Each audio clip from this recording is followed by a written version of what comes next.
like my lights over here. All right, if I were starting a massage, this is how I would start them. There are a lot of reasons why I would start them face up.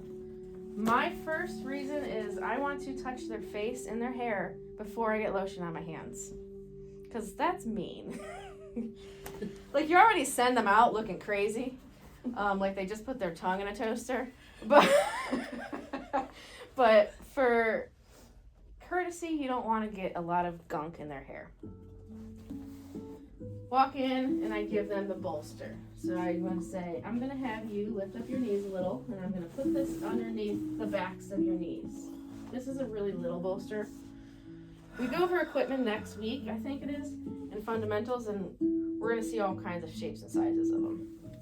How does that feel? Fantastic. She's like, rub me, slave. Stop it. So I would normally start and see how her arms are out. That's a preference also for the client. So if some people don't want their arms under the blanket, that's fine, right? So imagine I did the whole head routine and all that. Next, we're going to show you how to drape and undrape the arm. So for her, she's already over, so I'm going to show you both methods.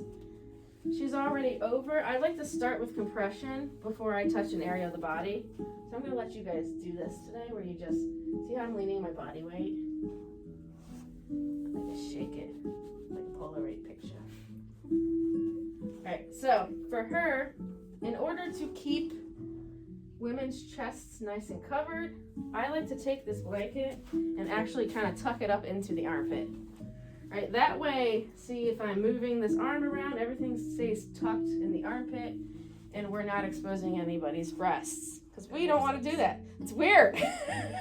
Now, sometimes you come in and they have the sheet really low, and you just got to go ahead and fix it before you even start. All right. I've only seen a couple slips, and it's usually old little ladies that they're like, oh, I'm fine. I don't care. Right. I care.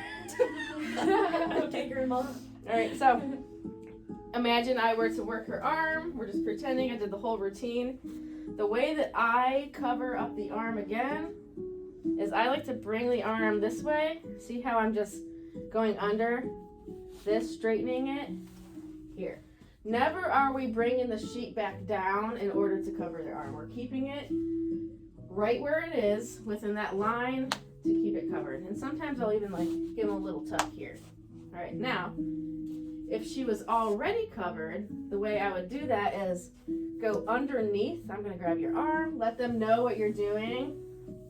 Bring it straight out like a bird. Tuck it under the armpit, and then we got that. And this way, as I start showing you guys different techniques and stretching, like I'm going up here and I'm going to bring the sheet with me, and she's still completely covered. See that? I can go this way. She's still covered. All is good. Sometimes the sheet kind of gets all balled up. Just bring it back this way. Straight again. Pop the leg, or the leg. Wrong body part. The arm back under. Same here. Pretend she starts here. If she were to start here, this is my compression. Just leaning into it. I'm gonna grab your hand, bring it out. You might want to switch over. Armpit. Boom. Work the do the massage. Again, coming straight back. Tuck. If she is a person who runs hot and her arms were already out, you can ask them, do you want me to put your arms back under? That's okay to communicate with your client. For the leg, start, we're compressing. Again, I'm just leaning my body. It's different if I were just to go like this and see how I'm using my arms.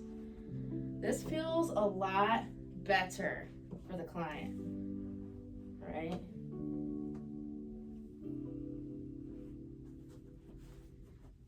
Now this is a little different, okay, because this is definitely an area that we don't want to expose.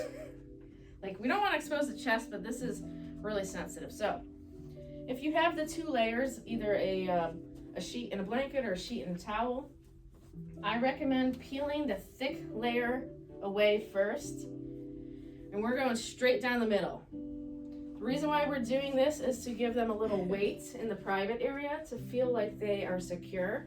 There's no drafts. Make sense? And this is where all of you are gonna like only drape up to the knee. No, we're going all the way up, babies. We're doing this. So we're gonna take this blanket, and obviously don't just fling it like this. We're kind of getting it out of the way, and I like to shove it underneath here. Then you can take the top and kind of roll it up here. And see how I have almost her whole leg and then all the way up to her hip joint? That's what we want. When we are massaging, we're going to be very careful when we're massaging the inner leg, and there's a technique to do that without it feeling invasive. Cool. So pretend I did her whole massage. Now I'm going to recover her. You're going to cover up the leg before you get to the other leg. So always remember, keep that last thing covered up. Don't grab like this.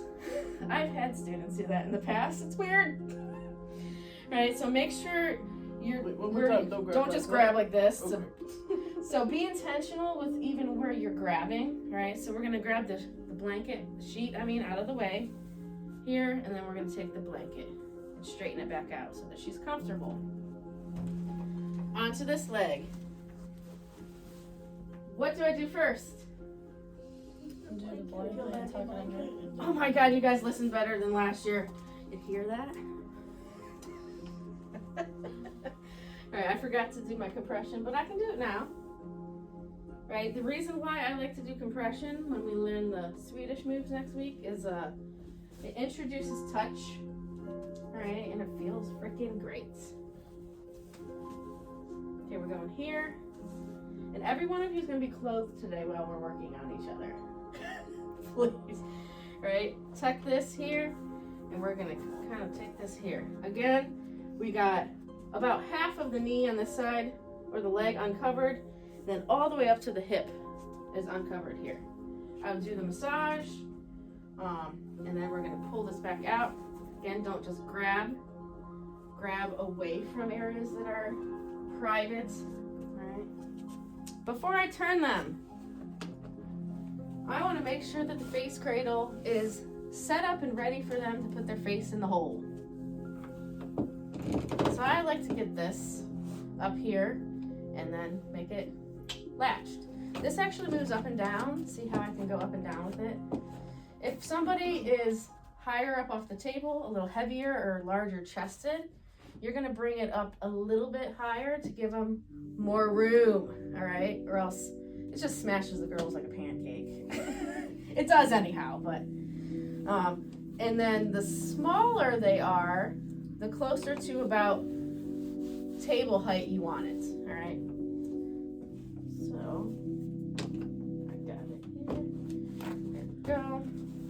And we can adjust that once they turn. So I'm going to pull this out of the way, have them lift up just a smidgen. Perfect. All right, the way that we turn them, just flip the whole table. I was taught that in school. If somebody's going into cardiac arrest, we can't do CPR on the table. We got to flip them off. I'm like, that's dangerous, but I'm kidding. Don't do that. All right, so there's a few ways people do this. I'm going to show you one way that I don't like, but it's pretty common. So what I would do, if she was undressed, obviously, nobody's going to be over here. I would take this blanket and literally they do one of these.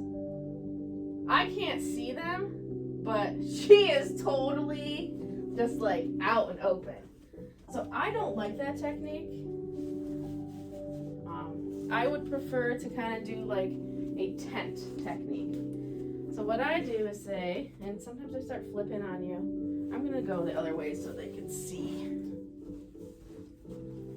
Again, be careful where you grab the blanket. Start up here.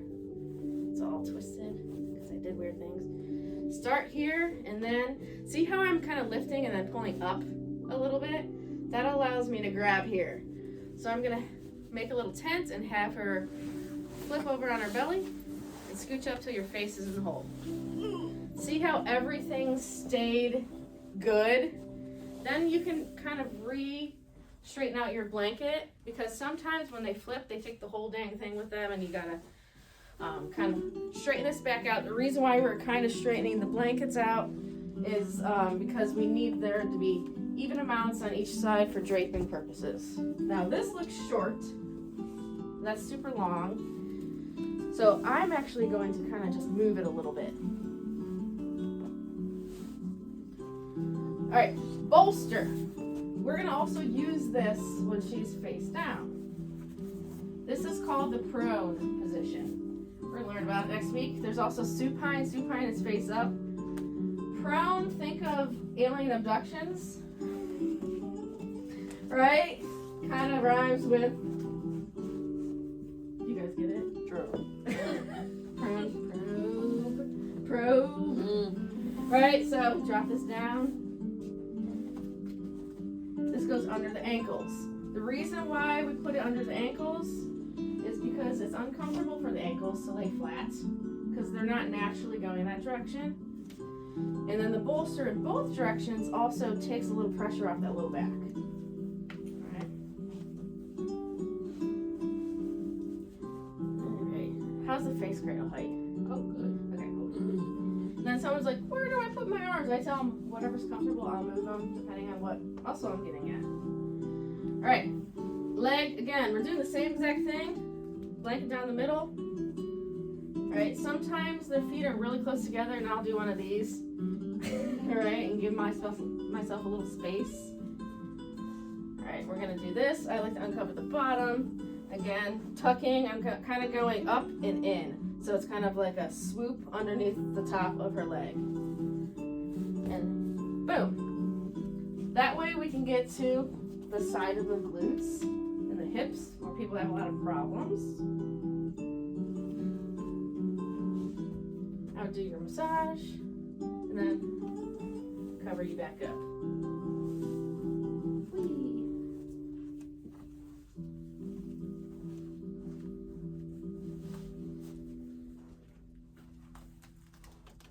All right, a little compression.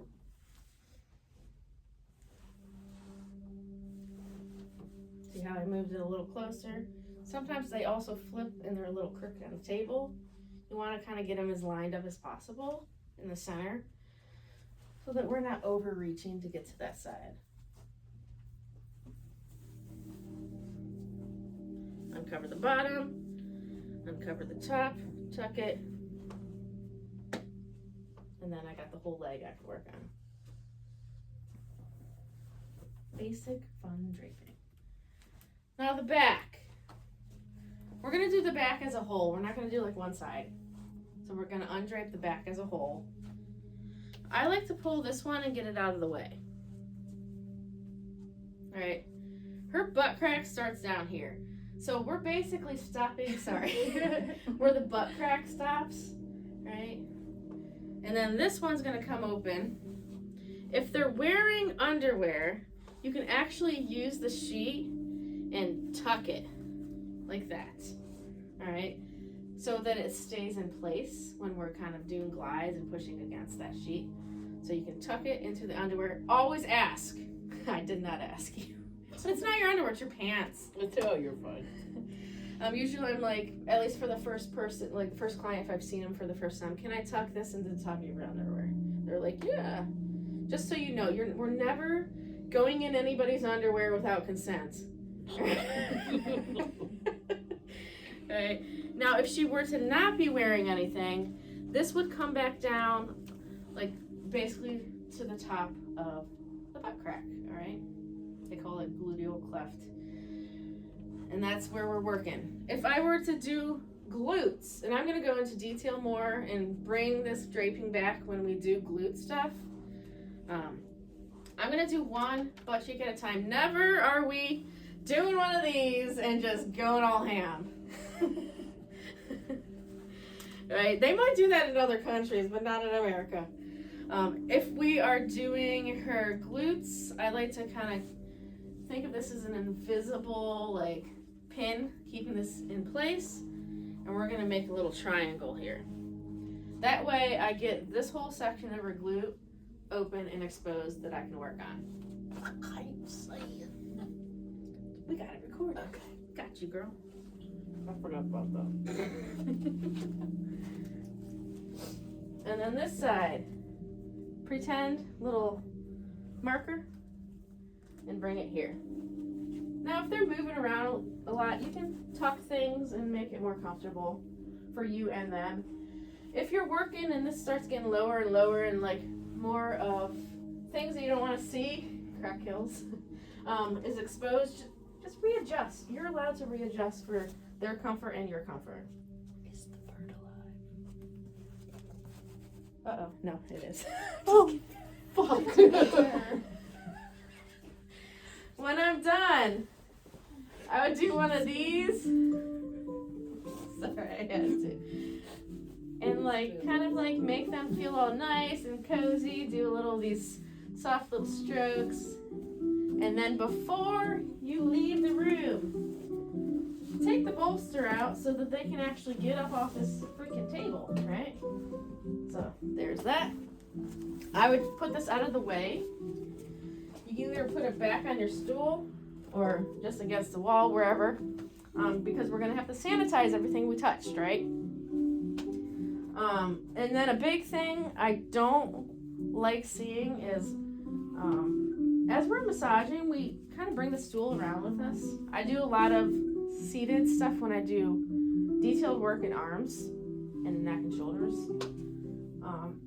Bring your stool back to the front of the table out of the way. So your client in the dark, in their like massage stupor, don't fall over the stool, okay?